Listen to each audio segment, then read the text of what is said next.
Hi, everyone. I'm Carli. And I'm Sophia. And this is Away She Goes, a podcast from girls who travel. Each episode will help you feed your wanderlust with travel tips, stories, inspiration, and more.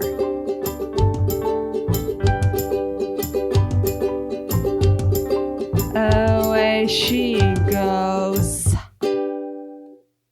Hi, everybody, and welcome to another episode of Away She Goes. Today, Sophia and I are joined by a very special guest, Mama Dr. Jones, also known as Dr. Danielle Jones. How are you? I'm good. Thank you for having me. Absolutely. So before we jump into today's topic, which we have just kind of broadly named traveling with a uterus, if you could just tell us a bit more about yourself and what you do. Sure. So I am I do clinical work as a obstetrician and gynecologist, and online I do a lot of online education in that space. So talking about all things periods, pregnancy, sex ed, everything in between. So it's two full-time jobs. And in the midst of that, I've been a somewhat nomadic physician for the past 3+ years, moving around doing locum work, and currently living in New Zealand, working here. That's amazing. That sounds so cool. You're here today to talk to us about traveling with a uterus. So right before we started recording, we were kind of touching on, everybody likes to portray traveling as this really awesome, fun thing where nothing ever inconveniences us and nothing ever goes wrong. But that's not always the case. And especially having a uterus, you could be pregnant. You could have your period. You might have endometriosis or some other health thing going on that causes travel to kind of become more complicated. So we're just going to kind of go through an array of topics that I think a lot of our listeners might be able to relate to and just kind of address tips and tricks and just kind of general knowledge for navigating those things. So the biggest one that I think of is traveling with your period. It's something that for a lot of us is unavoidable. It can be at best an inconvenience, at worst a day or two in bed with cramps, not able to move. So do you want to talk about maybe some tips, tricks, hacks for kind of making traveling with a period easier? Sure. So I think the biggest part of this is probably just having a really good grasp on what options are out there so that you know what works best for you, because all of the different period products are going to be applicable to people in various ways. So if you are traveling and you're going to be out in the bush for a week or doing a long trek, then you probably aren't going to want to be taking reusable pads and things like that you have to keep with you and that you can't wash. I think that menstrual cups are really, really great for travel in general, because you just have one small thing that you carry with you. You just use some unscented soap to clean it and you're good to go. Can be especially helpful if you are hiking and things like that, because they last a lot longer than a tampon and they don't have to be discarded if you are somewhere where you don't have access to rubbish bins and things like that. I do think that there's a lot of different options that people are not aware of. So I actually have a whole video on various degrees of earth-friendly period products, of which some of those are, not at all earth-friendly, but if they work for you, I feel like this is a space where we can make room for that. There's a lot of things that aren't good for the earth that impact it in great ways. And I think that focusing on period products is important for the people who want to, but not demonizing people who want to use other products, because everyone should really have access to what works best for them. Tracking your cycle, obviously really important as well, so that you know what to expect, and being aware of that. Yeah. Absolutely. And something I want to get into also is medication. So whether that be obviously pain medication to manage your cramps or things like that. A lot of people are on hormonal contraceptives. I'm one of them. I don't mind sharing. I'm on the pills. So I have a pack of 28 pills. The first 21 are actual medication, and then the last 7 are basically a placeholder placebo sugar pill, just to keep me reminded to take the pill at the same time every day. Do you mind sharing a little bit about menstrual suppression? So maybe sometimes skipping that final week and going right into the new cycle. That's something I've heard mentioned before, but have always kind of been hesitant to do myself. Sure. So, I think the number one thing when we're talking about traveling and medications, and I will share a story from my own recent travels to go with this. I went to Canada hiking with my husband, just a camper van trip for a week and a half in August of 2021. And I put my birth control pills in my checked luggage because I don't know, why would you do that? Who does that? A gynecologist, obviously. So our bags got lost, and then I don't have my birth control pills. And I think that this obviously is something I had been told many times. And because I was trying to limit what we took in our carry-ons so that it was easy to get on and off, I just didn't even think about it when packing. So always, always, always make sure that if you have medications that you have to take, that they are in your carry-on and not in your checked luggage. Getting another set of birth control pills when we were there was a huge pain. And I don't think if I hadn't been who I am and a physician and connected on the internet to so many people that I would have been able to get another prescription, even though in Canada it is supposed to be somewhat easier to get birth control pills, not if you are not a Canadian citizen. So luckily I was able to get that taken care of, but I don't think most people would have been. And it was extremely frustrating. And I was just imagining how frustrating it would be for people who don't have access to other physicians and connections like that. So always, always, always in your carry-on. And then as far as skipping cycles, this is something that is definitely safe to do. Obviously, you should do it in consultation with whoever's taking care of you, but we have ample literature that says that withdrawal bleed has no impact on your life. It's simply there from the start of when birth control pills were made to mimic a typical quote unquote 28-day cycle. And that's the only reason it was put in like that. Now, if you are currently not on any hormonal birth control or you're currently taking it cyclically, if you just don't take your placebo pills and go straight into a new pill pack, you may end up having really weird spotting or bleeding. So if you're trying to skip your cycle for something really important, like you're going to be on a hike for 3 weeks and you have really heavy periods and you'd like to avoid that, don't start planning for that 3 weeks before you go. This needs to be planned out pretty far ahead. So if you want to go into continuous pills, that's fine. You need to talk to your doctor or your advanced practice provider, whoever takes care of you. And then my number one kind of advice to people when they're doing continuous birth control pills is something called the rule of threes. The most frustrating thing that people will have when they are on continuous pills and skipping their cycle, meaning not taking the placebo pills, is at some point you're going to have annoying breakthrough bleeding. Rule of threes is a way that you can manage that on your own at home and is often not something that anybody is taught. So they just get frustrated and think that continuous birth control pills suck, but it's actually because they haven't been given the tools of how to manage a side effect. So rule of threes is if you have 3 days of bothersome bleeding in a row, look back over your calendar and make sure it has been 3 weeks with no missed pills, no skipped pills, no placebo pills. That number 2 is really important because that's the part that makes sure it works for contraception. So if you meet both those parameters, 3 days of bleeding, 3 weeks with no missed pills, no placebo pills, no forgotten pills, no thrown up pills, then take a 3-day break from your pills. You'll probably have some bleeding and restart your pills at that point. That is so helpful and interesting. I never knew that. Also, what I find very interesting that you have placebo pills. Here in Germany, we just have 21 pills, and then you just don't take anything for a week, and you have to remember that. There are some pill packs that are like that in the US too, but it is more common to prescribe them with the 7 days of placebo. Same here in New Zealand, both exist, but the most commonly prescribed ones include a sugar pill week. Yeah, and I've been on mine for so long that I typically don't take the placebo pills for those 7 days because after 10 years, I remember, but at the beginning, it's really helpful just to keep me in the habit of, okay, I have to take a pill at 7:00 every night, and then you get right back into it. But yeah, at this point, I usually don't take them anymore because I've had them for so long. I'm in that habit, but that's interesting that you don't have them, Sophia. Yeah.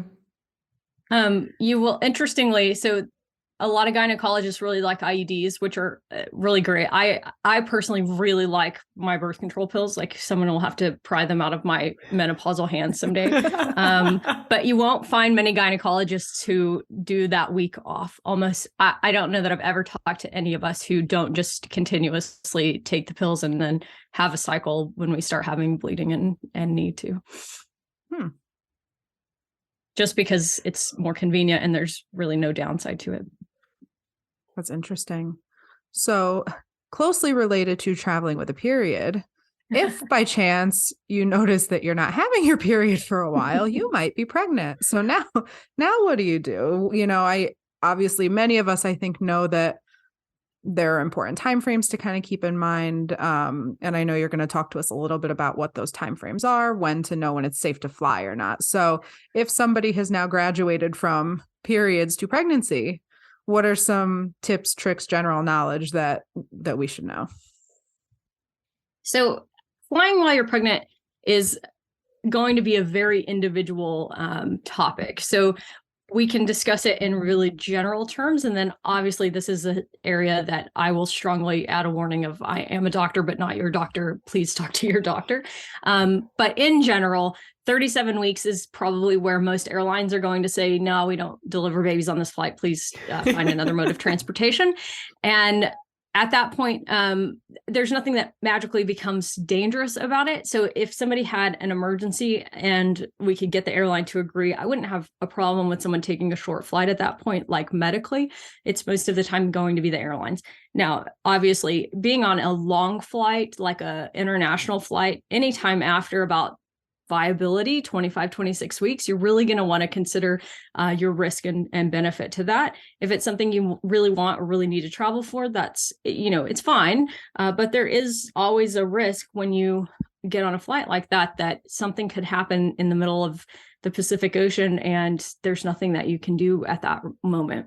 As in an uncomplicated pregnancy, for non-international flights, 37 weeks is reasonable. So what happens when you go up in the air in everybody is there's lower O2. So most people's normal oxygen sats, like how much oxygen saturation you have if you just measure it on a daily basis, is normally going to be like 98%. And when you go on a flight, most people's is going to hang out more like 93%. When you're pregnant, you need better oxygen transmission. And so that drop can be something that makes you feel short of breath more easily. It generally isn't going to have like a detrimental effect, but you may not feel quite as good when you're up in the sky like that. There's an increased risk of getting things like blood clots in pregnancy, so blood clots in your legs. And that is also increased for everybody, not just pregnant people, when they fly. So when you are pregnant and you fly, that's a double addition for the risk. So if you are on a plane, I always encourage my patients to, move frequently. You need to get up and move your legs around at least every 1 to 2 hours at minimum. You should always wear compression socks or compression stockings. You can get medical grade ones from a pharmacy, or you can just hop on Amazon and get some that are made for runners. Any of those compression socks that keep a little bit of tightness on your lower legs helps that blood flow back up better and decreases the risk of blood clots. There's some data that's not very strong that says taking a whole lot of flights while you're pregnant might increase the risk of having a baby prematurely or having pregnancy problems. That's really not strong enough, in my opinion, data to recommend against flying while pregnant. And we certainly don't make like flight attendants not work while pregnant. So I don't know that that's strong enough to even take into consideration, but it is out there. And I feel like that's a very common misconception. Like I have never been pregnant, so I would not have as much of a reason to know this. I always thought that I guess that was always my assumption, is that, flying after a certain point would cause, or could cause some kind of problem. So I think it's good for people to know, because that for me was a learning experience right there. Like, yeah, I mean, certainly it can. Don't get me wrong, especially if you're at an increased risk of preterm labor already. So everything I just said applies only to low risk normal pregnancies. If somebody has had a preterm delivery at 30 weeks, I would tell them you shouldn't fly after 18 weeks. Like you don't want to be on a plane and have a preterm baby in the air. Like that's a bad idea. So it's a very individual thing. And again, even in that patient, if I was like, you probably shouldn't fly after X weeks, and they came to me and said, my family member has died and I need to go to a funeral, I'm not going to tell them, oh my God, something terrible will happen, don't get on a plane. We're going to talk about it, and then they're going to make a decision that's best for them, because most of the time it's going to work out fine. But yeah, so there is a risk. It's just in a low risk normal pregnancy, it's probably a risk most people are okay with. Absolutely. And that's also some of my doctor friends' nightmares, to be on a plane and have to help someone out in emergency with the gear that they have on the planes, which is like not up to hospital standards. Oh, yeah, for sure. No. But here's the thing for me. Okay. I don't want to be called and they're like, this 55-year-old man is having a heart attack. Is there a doctor on a plane? I'm going to be like, yes, I'm a doctor. Yes, I can help. Yes, I know how to do this, but this is really not my thing. But if you're pregnant and you're going to labor on a plane, we can do that. Like, we can manage that. If it's going to happen, it's going to happen. Like, that is my dream, to be called. And they're like, this lady's having a baby. She's on aisle 4. And I'm like, I can help. I got it. That actually happened to me. It wasn't somebody having a baby, but the last trip I was on, my flight, I went to Europe at the end of December, my flight to Copenhagen, like a few hours into the flight, they came over the intercom and they said, is there a doctor on board? And I was like, what?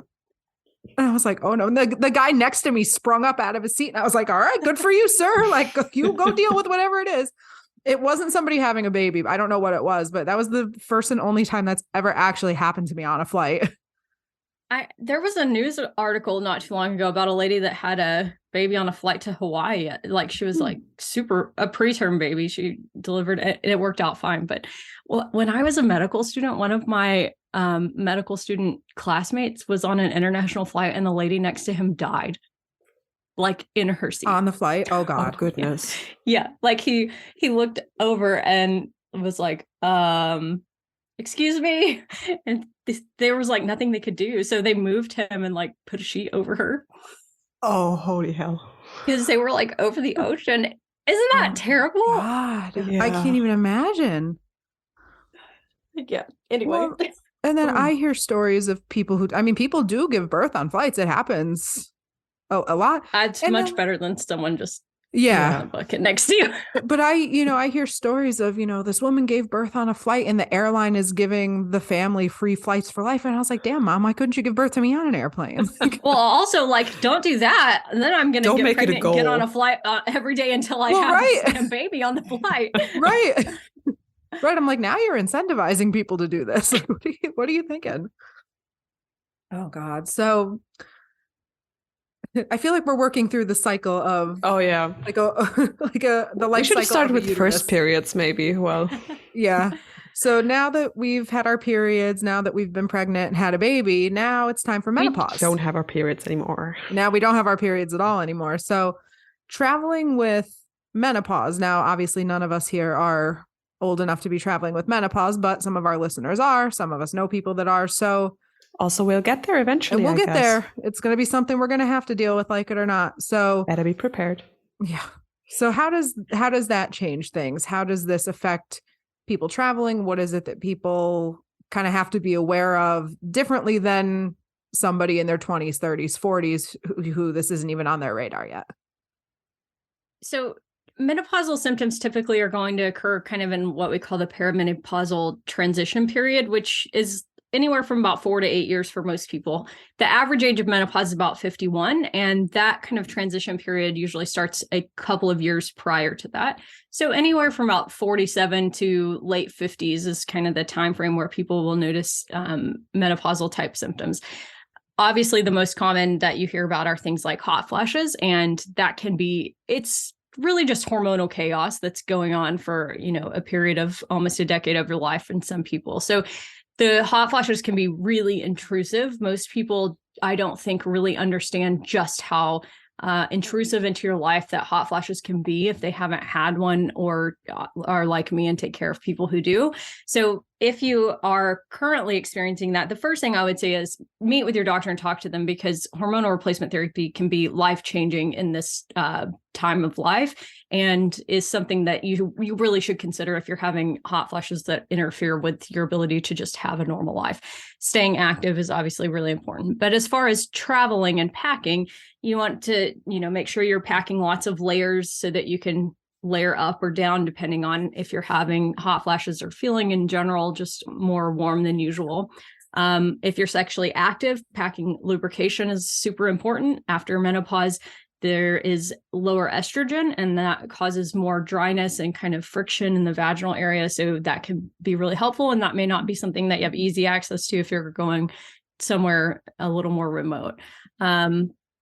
There's some little like mini fans that you can get that plug into USB. Those can be super helpful for people, battery powered ones as well. And avoiding triggers. So a lot of people have symptoms that are triggered by caffeine or alcohol or spicy foods, or just, it depends on the person. But if you know what your triggers are, then try to avoid them, especially in places where you can't like get outside for fresh air, like a flight. That is very interesting. I never knew that they were triggered. I didn't either. I thought they just I feel come on. It can, I mean, some people, a lot of them can just happen. So, and they a lot of times happen at night, just spontaneously, but certainly anything that, they definitely can be triggered as well. Let us know, how are you doing on time? We both were brainstorming earlier and we thought if we had time, it might be interesting to throw endometriosis into the mix a little bit, if you feel prepared to talk about that, or we could leave it at that. So we'll leave it up to you. We can definitely talk about endo. I'm not sure how I'll relate it back to travel, but if you have something specific you wanted to go over for it. Just in general, I mean, I actually know a few people who have endo and yeah, I'm currently in the process of getting diagnosed. So sometimes, I mean, Sophia, you could probably speak to it better, just abdominal pain, discomfort, kind of relating to periods, but doesn't go away when the period goes away now. Yeah, I think I talked about it before, how I went on a hike in Norway, then realized I was getting my period and just spent the rest of the day in the van crying. Yeah. So, I mean, I think the biggest thing with things like that is just that people shouldn't have cycles that interfere with their life. So how we decide if a cycle is too heavy or too painful or what have you is basically, is it interfering with your ability to live your day-to-day life? And if the answer to that is yes, then I think there's not going to be a lot of like travel hacks and things that we can come up with for that. But it is important to make sure that you are getting the care you need and have the information that you need and have a treatment plan in place before you go off on, somewhere that is not going to be able to access things that you might have otherwise been able to access at home. I think it's really hard to frame like diseases into that, because the answer is always going to be optimizing your care and treatment plan before you're somewhere where you can't have access to doctors. Yeah, that's some really smart advice, I think. Yeah. I think that's what all of the tips basically come down to. Be prepared. Yeah, plan ahead. And know yourself. I think some people don't. I think some people get to their destination and then realize, now well, what? Yeah, I mean, and I think putting my meds in my checked bag is a perfect example. Like, I obviously probably am better prepared than anyone for periods on any given day. And you just don't always think about it. And I think it can be really helpful to just have like a little travel pack or something. I think having like an extra set of undies, a couple of period products, a wet bag, like that you can put any kind of soiled garments in, those things can all be really helpful. And a super great life hack that I love is stop throwing away your period stained underwear and just rinse it and then sprinkle it with powdered meat tenderizer and then wash it 30 minutes later, and it will take all of the stains out. Meat tenderizer has a compound in it that is meant to break down proteins in meat, so to make your cut of steak more tender or whatever. And it also breaks down proteins and chemical bonds in blood, and it will take stains out perfectly. I've learned like 5 new things since we started talking, and that's one of them. I never knew that. See, we're not only doing this podcast to educate others, but also to educate ourselves. We're educating ourselves at the same time. Wow. All right. Sophia, do you want to do an outro? Do we want to add one more quick disclaimer? Like you said, like, I am a doctor, but I'm not your doctor. I feel like we should, like, at the end, just kind of remind people. Yeah. So I can just, obviously my life is meant just to educate, and that's what I do everywhere online. I really love being able to give people a starting point to understand something better and give them the questions to ask and have a better conversation with their own doctor. So I am a doctor, but I'm not your doctor, and make sure that anything that is here is educational or used to prompt conversation with whoever's taking care of you. Perfect. I think that sums up the episode and the advice that you've been given out. Great. And thank you so much for coming on. And if you want to let our listeners know where they can find you, which is probably also where we found you. Sure. Yeah. So I'm Mama Dr. Jones on every platform. YouTube is my primary place where I do education, but I have I'm everywhere else as well. So you can find me there. And we will put the link to YouTube and probably Instagram in our bio, and then our listeners can find you and then go further from there if they want to. Great. And if you want to follow along with any of our travels, we have an Instagram and a blog called Jones Traveling Circus, where we put all of our itineraries and things traveling with kids. We'll put that in. We'll put that in the That's episode. Also something we well. want to have a future episode on traveling with kids. Yes, definitely. Well, we have really, I mean, not to pat ourselves on the back, but we have some really great itineraries on there for Switzerland, several places in New Zealand, all over the US, Utah, Colorado, Hawaii. So sounds great. Yeah, we'll make sure to put all of those in the episode description as well. That's all for this episode. If you'd like more Away She Goes in your life, make sure to stop by girlswhotravel.org/podcast. That's where you can fill out a form if you're interested in being a guest on the show. You can also write to us at awayshegosgwt@gmail.com or leave us a message on our Google voicemail from any phone or computer at 1-563-503-6323. To follow our adventures, you can follow me on Instagram. I'm at Carli Sees the World. Carli is spelled Carli. You can also follow me at Sophia AEZ, Sophia with a PH. Away She Goes is part of Girls Who Travel, a community dedicated to radically redefining travel to be inclusive, sustainable, and empowering.